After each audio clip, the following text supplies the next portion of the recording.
네, 무화과 나무의 비유를 배우라 그렇게 말씀하시잖아요. 일단 무화과 나무가 이스라엘 민족을 의미하죠.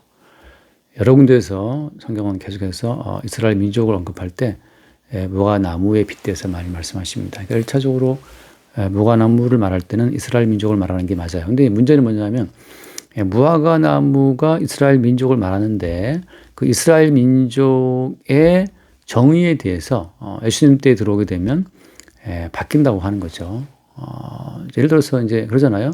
이미 구약에도 말하고 있지만 이스라엘 민족의 숫자가 바다의 모래같이 많다 할지라도 남은 자만 구원되리라 이렇게 말씀하시잖아요. 그러니까 이스라엘 민족이 혈통적 이스라엘 민족에서 그리스도 예수를 믿는 이제 영적 이스라엘 민족으로 이렇게 바뀐단 말이에요. 그러니까 예수님께서 제자들을 보내실 때에도 차라리 이스라엘 집에 잃어버린 양에게로 가라 이렇게 말씀하시거든요. 또 예수님 또 말씀하시기를 나는 이스라엘 집에 잃어버린 양을 찾으러 왔다 말씀하시고 구원하러 왔다고. 그러니까 이제 이스라엘 민족이 누구냐를 말하게 되면 혈통적 이스라엘이 아니고 영적 이스라엘 민족을 말한다고 하는 거죠. 그러니까 첫 번째 이제 그 무화과나무의 비유를 풀 때 첫 번째 우리가 생각할 것은 무화과나무가 이스라엘 민족을 의미하지만 그 이스라엘은 혈통적 이스라엘이 아니라 영적 이스라엘. 그러니까 혈통적 유대인이 아니고 이면적 유대인이 하셨던 그 바울의 말처럼 이면적 이스라엘을 말한다고 하는 거죠. 자, 그렇다면 영적 이스라엘, 이면적 이스라엘은 어디에 있습니까? 특정 장소에 있는 게 아니잖아요. 전 세계 모든 곳에서 영적 이스라엘 민족의 그 자리에 들어오게 될 사람들은 어디나 있다고 하는 거죠. 그러니까 이제 이방인들도 사실은 영적 이스라엘 그 자손의 계보에 들어올 수 있다고 하는 것이 이미 구약 성경에 여러 번 나타나 있잖아요. 예수님 족보에 들어있는 뭐 다말 또 라합 룻 같은 경우에도 라합도 여리고성에 멸망받는 그 성의 사람이었지만 정탐꾼을 영접함으로써 이스라엘 민족에 합류한 사람이잖아요. 기생 라합도. 또 룻 같은 경우는 이제 모압 여자였지만 또 시어머니 나오미를 따라서 이스라엘 민족에 합류가 되죠. 이제 그런 식으로 이미 구약 때부터 혈통적 이스라엘의 경계를 넘어서 이방에 속한 사람들도 이스라엘 민족으로 합류를 한단 말이죠. 따라서 이제 무화과나무의 비유를 배우라 이렇게 말씀하실 때 그 무화과나무는 이스라엘 민족을 말하는 것이 맞지만 그 이스라엘 민족은 혈통적 이스라엘이 아니라 영적 이스라엘을 말한다고 일단 봐야 한다는 겁니다. 두 번째로 그러면 이 세대가 지나가기 전에 이 일이 다 일어난다 이렇게 말씀하셨단 말이죠. 그러니까 이 세대에 대한 부분을 생각을 해봐야 돼요. 세대라고 하는 것은 이제 물리적인 시간을 말하는 게 아닙니다. 성경에서 말하는 세대라고 하는 것은 인간이 하나님의 저주를 받고 추방됐잖아요. 에덴 동산에서. 그러니까 하나님의 저주를 받고 추방된 인간들이 사는 그 시간 자체가 그게 세대예요. 다시 말해서.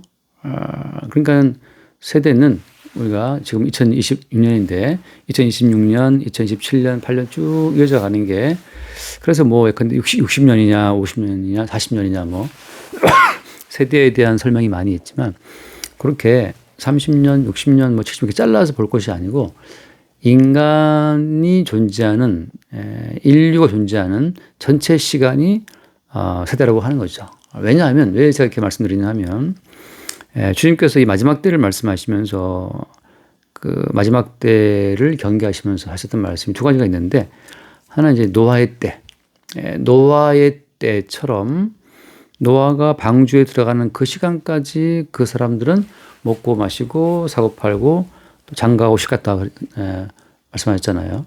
노아의 때와 같고 또 뭐라 했습니까? 롯의 때와 같다. 그러니까 노아와 롯의 때와 같다. 다시 말해서 노아의 때나 롯의 때나 현대 지금 이 시간, 이 시대나 인간들은 똑같은 시간을 살아요. 이게 이제 핵심입니다. 인간들은 노아의 때나 아브라함의 때나 롯의 때나 지금 현대 이 시간까지도 인간들은 똑같은 질적 시간을 살죠. 앞으로도 어때요? 우리 후손들도 오겠지만 우리 후손들이 또 산다 하더라도 똑같은 질적 시간을 삽니다. 어떤 시간을? 그냥 먹고 마시고 장가가고 시집가고 사고 팔고 심고 짓고 하는 거. 그 시간 똑같은 시간의 질을 살아요. 그런 점에서 인류가 앞으로 수만 년 더 이어진다고 하더라도 모든 인간들은 그냥 한 세대, 노아의 때, 롯의 때처럼 먹고 마시고 사고 팔고 장가고 시집가는 그 세대에 갇혀 있다고 하는 거죠. 그러니까 인간은 다른 차원의 시간을 살 수 없습니다. 그냥 똑같은 종류의 질적 어떤 시간에 갇혀 있는 상태이기 때문에 인간들이 이 세대로 말을 할 때는 물리적인 수평적인 시간이 쭉 이어지는 세대를 말하는 것이 아니라 그래서 언제 뭐 2100년도에 올 것이냐 뭐 이렇게 어떤 물리적인 수평적인 시간의 때에 주님 오신다라고 볼 수 없다는 거죠. 왜 이미 예수님께서는 이 땅에 한번 오셨고 또 성령으로 또 오셨단 말이죠. 오셨고 인간은 똑같은 시간을 살고 있는데 이 똑같은 시간을 살고 있는 인간 가운데도 주님께서 이스라엘, 영적 이스라엘 민족을 빼내시는 거예요. 먹고 마시고 사고 팔고 장가가고 시집가는 그 평범한 똑같은 질적 시간을 살고 있는 인간의 그 시간 가운데에서 자기 백성을 주님이 빼내시는 거죠. 누구처럼? 여리고 성에서 기생 라합을 빼내시듯이 모압 땅에서 룻을 빼내오시듯이 그렇게 자기 백성들을 이 인간의 세대 가운데에서 빼내실 때 그때 무화과 나무의 비유를 배우라. 그 가지가 연하여지고 잎사귀를 내면 여름이 가까이 오면 잘라 이렇게 말씀하시잖아요. 그런 것처럼 똑같은 시간을 살고 있는 이 세대 인간 세대 가운데에서 주님께서는 자기 백성을 빼내시는 거죠. 그러니까 여러분 우리가 한번 생각해 봐요. 인간이 1000년을 살아도 인간은 똑같은 질적 시간을 살아갑니다. 그냥 먹고 마시고 사고 팔고 심고 집 짓고 그게 다예요. 인간들은. 다른 어떤 질적 시간을 살 수가 없는데 주님께서 이 세대에서 빼내서 영적 이스라엘에 합류가 된 사람들은 다른 종류의 시간을 살죠. 어떤 시간을 삽니까? 그럴 때는 먹든지 마시든지 그리스도를 위해 살아가는 삶의 목표, 삶의 의미, 삶의 용도가 바뀌어버리죠. 그게 이제 말하자면 인간의 세대 가운데서 빼내심을 입은 성도의 특별한 시간이 된다고 하는 겁니다. 그들에게 이미 인자는 임한 거예요. 그러니까 예를 들어서 가지가 연하여지고라고 하면 택한 백성의 삶 가운데에서는 가지가 연하여지고라고 하는 것처럼 이미 천상의 세계, 계시의 세계, 생명의 세계에서 이미 그에게 어떤 영적인 자원들이 공급되기 시작합니다. 잠깐 그런 얘기 했는데 기생 라합이 어떻게 정탐꾼을 영접했을까? 그리고 이제 기생 라합이 어떻게 이스라엘 민족의 진군 앞에서 자기 민족 여리고가 망해야 한다고 마땅히 망해야 한다고 그런 생각을 했을까요? 수없이 많은 여리고성 사람들 난공불락이라고 믿었던 여리고성 그 성 사람들이 다 하나같이 단결해서 침략자인 이스라엘을 몰아내자라고 지금 결의를 모으고 있는 상태에서 왜 기생 라합은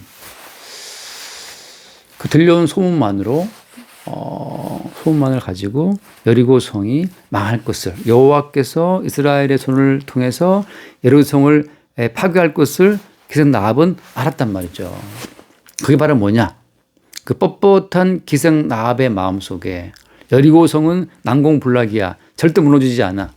쳐들어온 이스라엘을 물리치자. 이렇게 뻣뻣하게 완고하게 자기 세계를 지키고자 했었던 완고한 마음으로 자기의 세계를 지키고 싶어하는 여리고성 사람들의 그 가운데서 기생 라합의 마음이 이상하게 연해진 거예요. 연해지고 잎사귀를 내듯이 정탐꾼을 영접해 드린 거죠. 이게 바로 뭐냐?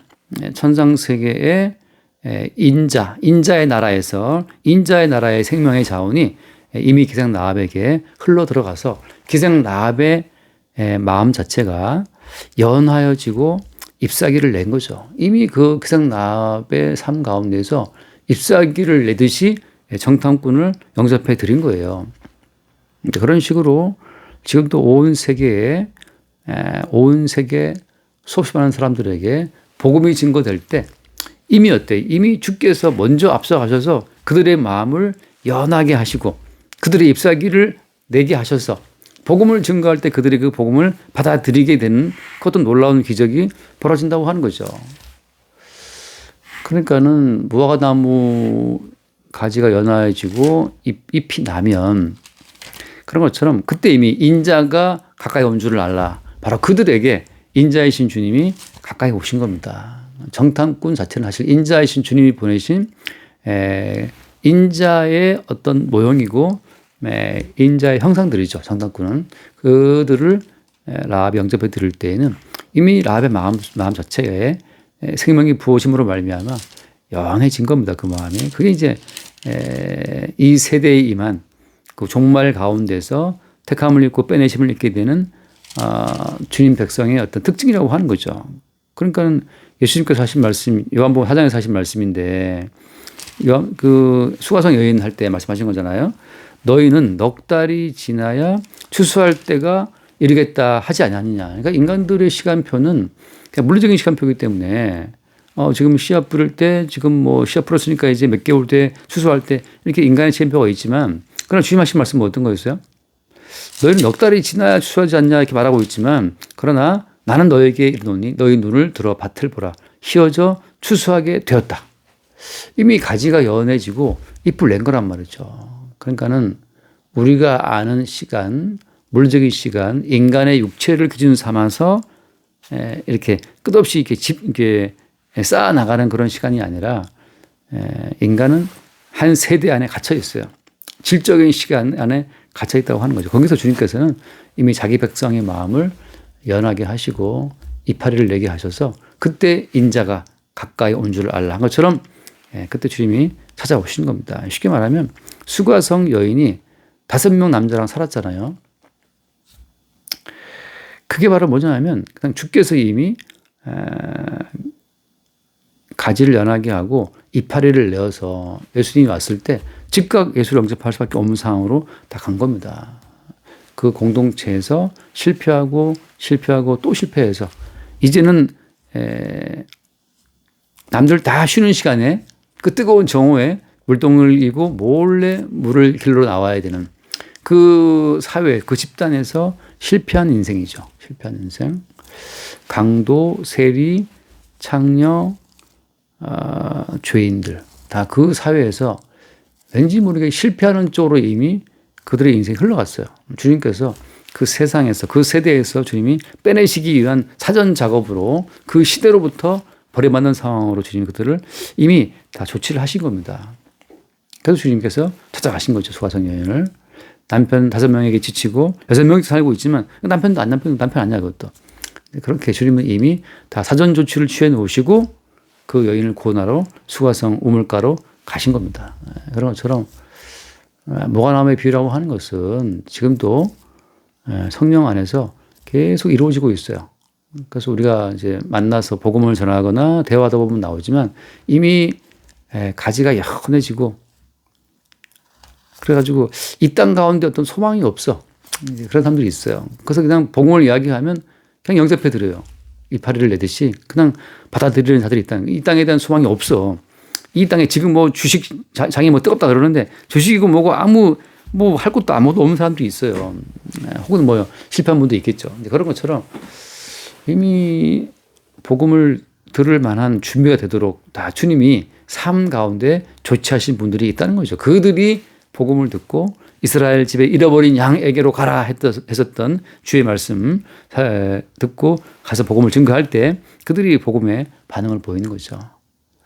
그러니까 여러분 종말이라고 하는 것은 우리가 역사적인 종말을 생각하지 맙시다. 그것은 이미 말씀했지만 그 날과 그때는 어때요? 아무도 모른다고 했잖아요. 주님께서. 그 날과 그 시는 아버지만 아신다 했단 말이죠. 근데 왜 사람들이 욕심을 내요? 자꾸 그 날과 그 시가 언제인지 알려고 하냐 말이죠. 어차피 인간은 갇힌 시간에 있는데 그 날과 그때는 천사도 모르고 아무도 모른다. 아들도 모른다. 아버지만 아신다라고 했는데 인간들이 마귀보다 그 시간을 알려고 애를 쓰는 거죠. 이미 미혹된 겁니다. 인간들은 갇힌 시간 안에 있기 때문에 그때를 알거나 모르거나 그냥 인간은 고한 인생이라고 하는 갇힌 시간에 살면서 그냥 먹고 마시고 사고 팔고 하는 똑같은 종류의 질적 시간을 보내고 있을 뿐이에요. 주님이 그 시간 가운데에서 조치하셔서 자기 사람들을 빼내시는 작업, 그래서 이스라엘의 영적 나라에 합류시키시는 작업을 주님이 우리를 통해서 하고 계신다고 하는 겁니다. 그렇게 무화과나무의 비유를 이해하시면 좋겠습니다.